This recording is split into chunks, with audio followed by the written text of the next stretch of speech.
সবুজ পাহাড়ের ভাঁজে ভাঁজে ড্রাগন ফলের বাগান, গাছে গাছে ঝুলে আছে ড্রাগন। বিক্রির জন্য পাকা ড্রাগন ফল তুলতে ব্যস্ত চাষিরা।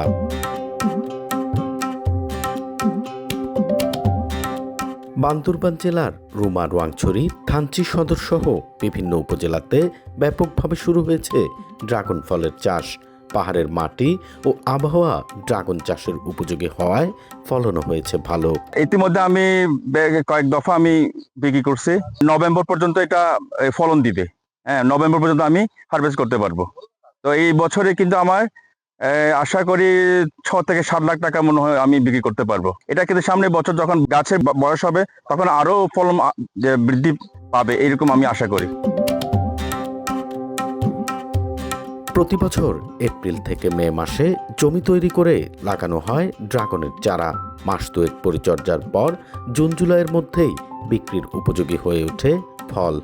বছরে একটি বাগান থেকে 3 থেকে 4 বার ফল আহরণ করা যায়। আকারে বড়, খেতে সুস্বাদু ও দাম সীমিত হওয়ায় বাজারে এর চাহিদাও রয়েছে ব্যাপক। এই ড্রাগন বাগানটি গত বছরের তুলনায় এবছর অনেক দাম বৃদ্ধি পাচ্ছি আমরা। অনায়াসে ওই রাস্তাও ভালো হয়ে গেছে, অনায়াসে আমরা এই বাগান থেকে আমরা বিক্রি করে দেই ভালো মূল্যে।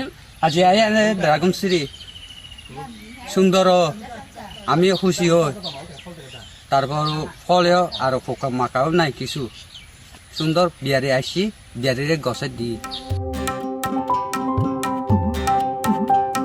এদিকে পাহাড়ে ড্রাগন ফলের আবাদ বাড়াতে কৃষকদের সব ধরনের সহযোগিতার আশ্বাস কৃষি বিভাগের। ড্রাগন চাষিদেরকে আমরা বিশেষ করে গত অর্থ বছরে আমরা জেলা পরিষদের মাধ্যমে উচ্চ মূল্যের ফসল আবাদের একটা তারা কর্মসূচি আমাদেরকে দিয়েছিল।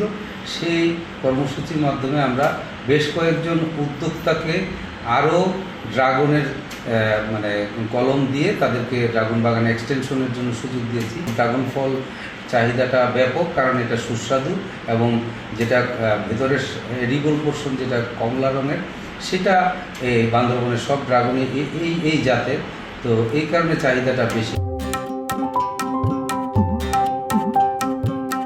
কৃষি বিভাগের তথ্য মতে চলতি বছর জেলায় 75 হেক্টর জমিতে ড্রাগন ফলের আবাদ করা হয়েছে।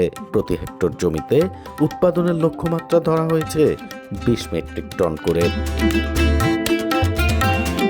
এন.এ. জাকির, সময় সংবাদ, বান্দরবান।